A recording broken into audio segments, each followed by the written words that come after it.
Coming up on today's show.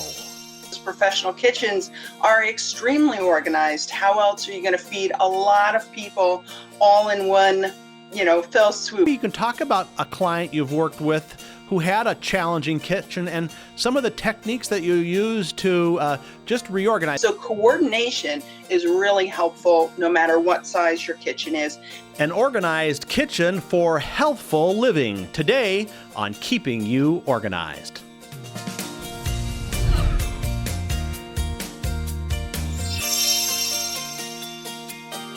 Hello and welcome to Keeping You Organized. I hope you brought your appetite today because we're going to talk about cooking, not so much about the actual eating, but we're going to talk about getting your kitchen, doesn't matter what size it is, organized so that you can enjoy your cooking, so you can enjoy using those great tools that you've invested in at the kitchen store and also, those funky herbs and vegetables that you don't know the names of at the farmer's market. So who better to bring on than our favorite chef, actually one of our professional organizers, Julie Ulmer. But Julie, welcome. And you got to tell us the story. You were a professional chef at one point, weren't you? Yeah. Hi, John. How are you? I was a cook and a chef for many years, and I worked in some of the finest restaurants in my area. This was while my daughter was young, so it was very challenging because of the long hours and a lot of nights, weekends, and holidays. But one of the ideas behind wanting to be organized and excelling in organizing really came out of working in those kinds of situations because professional kitchens are extremely organized. How else are you going to feed a lot of people all in one fell swoop, all in one sitting before they're rushing off to a concert or a theater or something like that? So having not your ducks in a row, but having all your mise en place in a row, meaning your things in place, your items that you're going to cook with, is very important. Well, and I suppose in a commercial environment, like at a restaurant, if you're not organized, service slows down, food gets cold. I mean, there's a whole host of things that would happen if you're not organized. So tell me just, before we get into, the real world of a home kitchen, what are some of the techniques that they use in a commercial kitchen or little hacks that would, maybe translate to a home that would help speed things up and keep things, running smoothly? Sure. Well, one of the most important things to think about is no matter how tiny your kitchen is, there are cafes all across the country, especially in big cities like New York and LA, that are teeny tiny, and you wonder how are they able to put out so much food? But they're actually working in this very small coordinated space where they have a refrigerator, a sink, and their stove is kind of within a triangle of where they're working.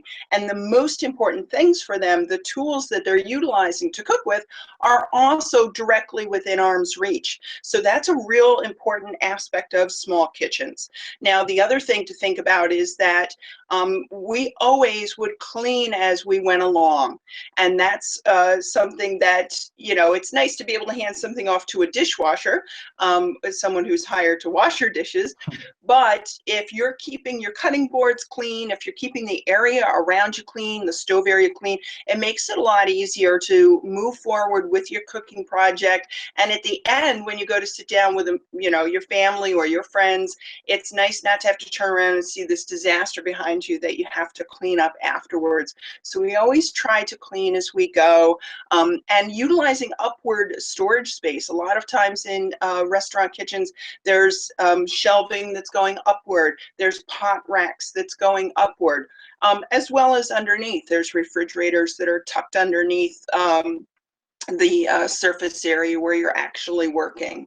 So it's kind of looking around and using whatever you can possibly to hide and to set your ingredients so that everything's within arm's reach. Well, I'm going to have my daughters listen to this podcast or watch it because that's they always complain about cleaning after the meal. I said, if you were like cleaning as you kind of make the meal, then you'd have half as much or less when we're all done. So I think that's a great tip to really clean as you go. And I suppose even as the tools are available, the garbage receptacles are also need to kind of be in place within arm's reach as well.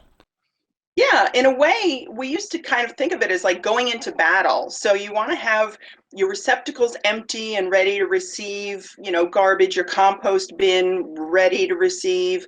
Have everything in place. This idea of mise en place, which is a French term, and you see on the cooking shows, all their ingredients are all lined up, all the spices and whatnot, and that's actually a lot of how the similar way that it goes in restaurants, because you can't stop to measure out everything when you've got a hot saute pan going and you want to be able to mix things up quickly. You can't stop and go to the other area to get another ingredient. So coordination is really helpful no matter what size your kitchen is. And again, that magical triangle, that idea of the real hot topic stuff, the real prime real estate around you, ready to receive your ingredients, ready to get into a hot pan or a hot oven, etc. Yeah. Now let's bring it home maybe to a little more real world, because we know that's what Sure. our audience is. And maybe you can talk about a client you've worked with who had a challenging kitchen and some of the techniques that you use to just reorganize. Now, of course, we can't pull out. We could pull out sinks and move stoves next to counters, but let's just assume that we've got a triangle set up with the stove and the sink and that kind of thing. What are some ways, maybe based on experience, that just some easy ways for people to reorganize their kitchen so it is a little more efficient? Well, one of the things that ends up happening very frequently is that kitchens tend to be entryways. They're the heart of the home. They end up being kind of the main gathering space, but they're often right off of the main entryway, and that's where it becomes sort of a dumping ground. Everybody is dropping their backpack, they're dropping the mail, etc. So I had a client with a really challenging kitchen. It almost was the size of a galley kitchen, if you can imagine that, super small, super narrow. It happened to be the entrance that was closest to the garage area and the parking area, so it was where she naturally came in. But she had a constant problem with not being able to manipulate her coat, hat, boots, scarves, the mail, the pocketbook, the tote bag, the lunch bag, etc. We actually decided that we would retrain her sensibilities of how to enter her own home, to enter in another door, so that she had a drop zone that wasn't that galley kitchen.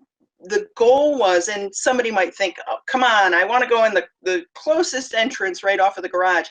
I get that, but her goal was to not have this constant chaos going on. So adding a few extra steps, which a lot of us are adding extra steps in our day, right? We're even counting them on our smartphones. Adding a few extra steps was the solution to that particular problem. She was able to enter in her front door. She had an entryway. She had a drop and a launching pad, a drop zone, etc. Now, some other challenges that she was facing were those traditional canisters that you see on a lot of countertops: coffee, tea, flour, sugar. When we really evaluated how often she was baking with the flour and the sugar, how often she was brewing coffee, we came to realize that it was taking up prime real estate. She wasn't even using it on a weekly basis. So that was something that we cleared off of countertops.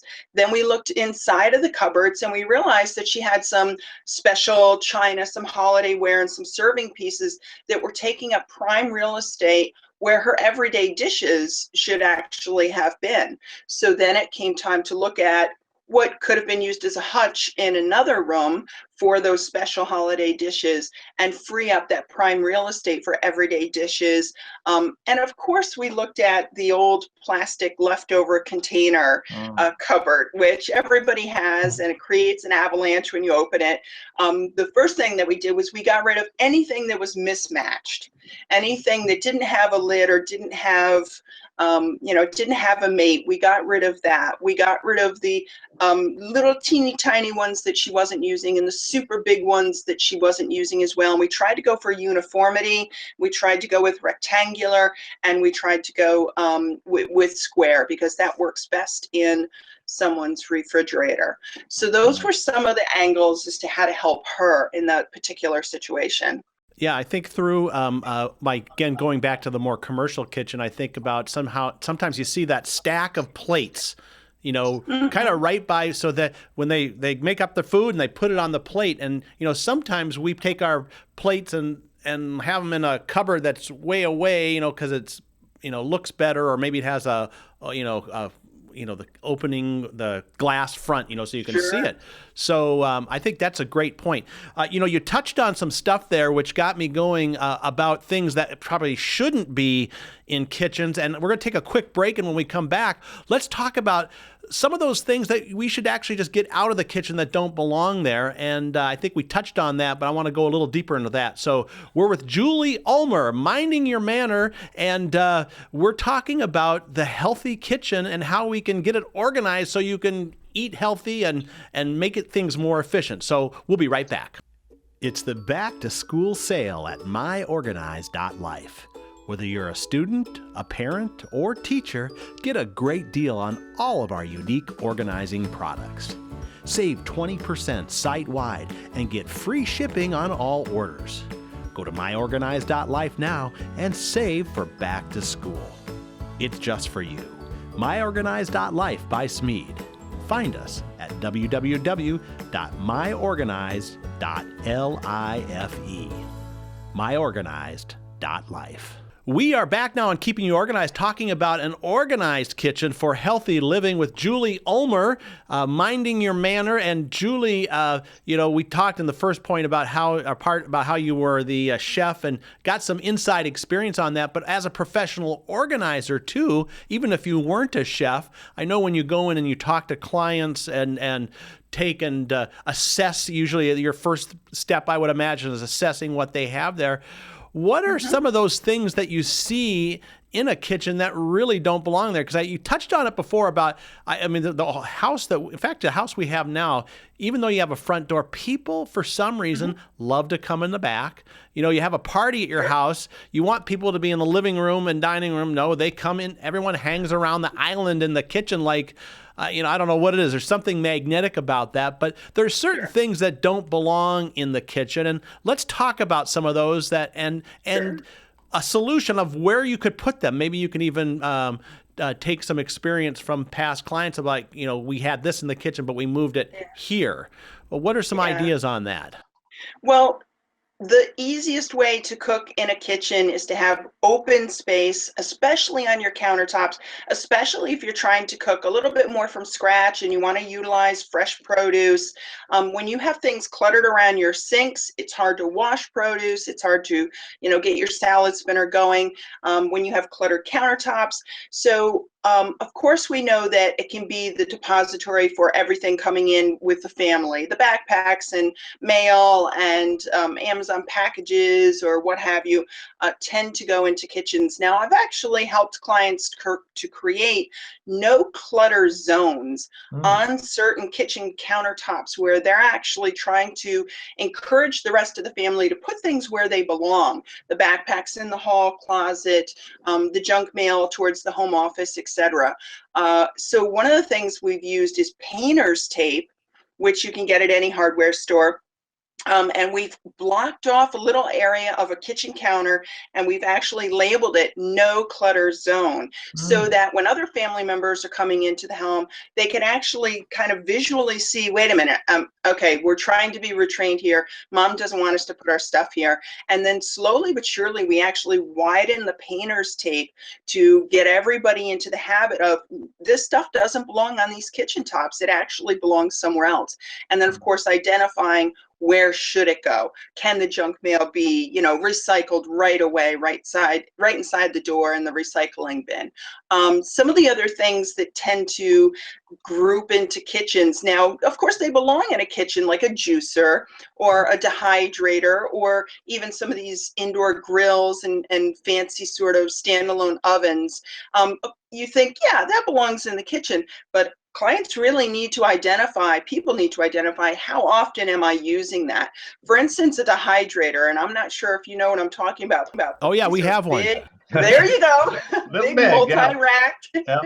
So if you have a home garden and you are trying to dehydrate a lot of things or your own orchard or you really want to do things from scratch, that's great. But identifying before you even purchase something like that, do I have the space to hold this? And if I don't have space in my kitchen, Where could it live when I'm not using it? Even though it sounds weird, why would I put something that belongs in a kitchen somewhere else? But when it comes to cubic square footage, sometimes you have to think outside of the box, the Right. ice box even. So you have to move. Can that dehydrator hang out in a closet somewhere else? Are you juicing enough actually to be able to manipulate all the produce, all the fruits and vegetables? Are you able to clean the juicer? So one of the things I like to encourage people to utilize, especially around their sinks, to get sinks free and clear of clutter, there are little above sink shelves, and it's just boosting up your little space a little tiny bit so you can get the dish soap and the scrubby pads up and away, off of around the sink area. Because when it comes to cleaning as you go and sanitation and wanting to cook more produce from farmers market, you really want to be able to wash that stuff without splashing water all Right. over everything else and be able to clean up. Yeah. I think my wife must have watched this podcast before we did it because we have a toaster. A toaster is something you think, okay, you keep it on the counter. But, we probably only use it once a week. So we store the toaster in the pantry and it's not on the, Perfect. it's not on the counter. So that's a great tip to look at some of those items that you think, well, of course. Even we would do that with a coffee maker too. Even though you might use a coffee maker even on a daily basis, it still takes up a lot of room. So maybe a little bit of a hassle to pull it out of storage, but you gotta depends on how much counter space you have as well. Consider unitaskers as well. And those are things that only do one thing. For instance, you just brought up a coffee maker. If you're a committed tea drinker, you might think, I need to have an electric kettle. But then you also have a kettle on your stovetop. It's a copper Mhm. or it was handed down or stainless steel or whatever. So now you have two things that actually do the same thing. Do you really need the electric kettle? Unitaskers in the form of gadgets. Oh, they love to eat up space. Pineapple cores and mango slicers, avocado slicers, even some small appliances, little teeny tiny mini Cuisinarts versus a larger Cuisinart or food processor. So it's really evaluating, yeah, the bigger one can do small loads and big loads. Do I need to have the big one and the little teeny tiny one as well? And a lot of the gadget unitaskers are things that you could accomplish with a simple French knife, a simple Mhm. cook's knife. And if you're feeling like I'm not that comfortable using it, I prefer to use this mango slicer. It seems like it works better. Okay, but maybe take a simple cooking class where you can learn how to use knives a little bit better, and therefore you could achieve the same results with one French knife, one chef's knife, as opposed to 15 unitaskers that are all meant to do the same thing. Yeah, let's talk for a minute about utensils like wooden spoons and spatulas and whisks. How would you recommend? I know there's probably not one way. I'm just curious. I'm asking this question about our own kitchen. I want to see what you have Sure, to say about that because you have options of drawers or containers. But sure, what would be the best way to handle or maybe even sort those things into high priority, low priority when you're dealing with things sure. like whisks and spatulas and that kind of thing? Well, one of the aspects of those is if you have a dishwasher and you are actually loading that dishwasher frequently. So if you're big into cooking and you're baking a lot of things all at once, you might blow through 3 or 4 silicone rubber spatulas rather quickly, a few whisks quickly, a few tongs quickly. In which case, it makes sense to have multiples of those items. If you don't have a dishwasher and you're just washing them by hand, well, then you're just crowding up your dishpan with multiples of the same thing that you could just quickly pop off. Now, there's the traditional crock on top of the countertop, which I actually have and I actually really enjoy. There's drawers that work well. People also need to think about the back of cupboard doors. You can actually hang things on the back of cupboard doors with either command style hooks, adhesive hooks that you can put on the back of doors, Mhm. magnetic knife strips. hold a lot more than just knives. They can hold melon ballers, they can hold peelers, they can hold, a variety of little things that you can get stuck up on the wall, again, using upward space. I think one of the most important things to think about with those utensils is the amount that you're using them. Now, those turkey lifters that some people have in their homes, those big fork items that you lift the turkey out of the roaster pan with, does that deserve prime real estate? Should it be in the crock? Should it be in the drawer? Or could it be with the turkey roasting pan in the closet, or maybe even in the basement or the attic? How often are you using those utensils? And Peter Walsh, who's a very famous organizer, guru to Oprah, he really made a lot of sense when he came up with this sort of box theory where he would dump all the utensils into a box, and then as you use them, you would pull out the utensils you needed, and then maybe evaluate at the end of the week or the end of a few weeks what's left in the box. Are these things that I'm actually using frequently? I call it a probation box. You're putting things on probation and you want to see how they behave, and you want to see if they can be let free, or if in fact they just aren't even, you're not even using them in your kitchen itself. So those are a few different ways to store some of those utensils. How about like cutting knives now in a commercial restaurant environment? Are they using like a butcher block thing? Are they putting them on magnetic strips? Or how do you recall that being used, and how can we relate that to the home? Well, a little bit of both, but also a lot of chefs would have their own knife kits with them that actually kind of are in a rolled up suitcase, because everyone has their preference for those. Now, the big knife blocks, they're pretty good, but again, when it comes to someone just starting off with their kitchen, do they need that great big block with all of those knives in them? I have a client who's just starting out with her new condo, and we are talking about the counter space. And when it came down to knives, I really, recommended that she start with just three: a paring knife, an offset bread knife, and a chef's knife. And that would be all she needed to start off with. Now, if you already have the knife block, that's all fine, well and good. The magnetic knife strip is great, although be careful with young children in the home. Is it in a place where they can get at it? And actually, I have one of those magnetic knife strips underneath a cabinet that hangs, and I put paring knives only underneath there. But every once in a while, I knock one free and it kind of comes falling down on top of the countertop. No problem for, most people, but you want to be aware of older people in your home or younger people in your home. Don't put your knives in the dishwasher. That's very important. And one of the things that's super important to me is my electric knife sharpener. So that is something that lives out and about because I want to use it frequently. Most people think, oh no, a very sharp knife, I'm totally going to cut myself with this. You actually have a better chance of cutting yourself with a dull knife than you do with a very sharp knife. So, so that's one of those pieces of prime real estate that I forfeit to my knife sharpener, because it's really important for me to be able to just zip through the knife and have something nice and sharp. Right. Well, Julie, I heard the dinner bell ringing in the background. That means we've got to wrap it up here. But before we go, I want to let you tell us about your business, what kind of clients you work with, and how people can get a hold of you. Sure. Well, my business is named Minding Your Manor, MANOR.com. I'm a professional organizer, and I've been doing this since 2003. And a lot of my background certainly helps me to understand kitchens are a specialty, of course.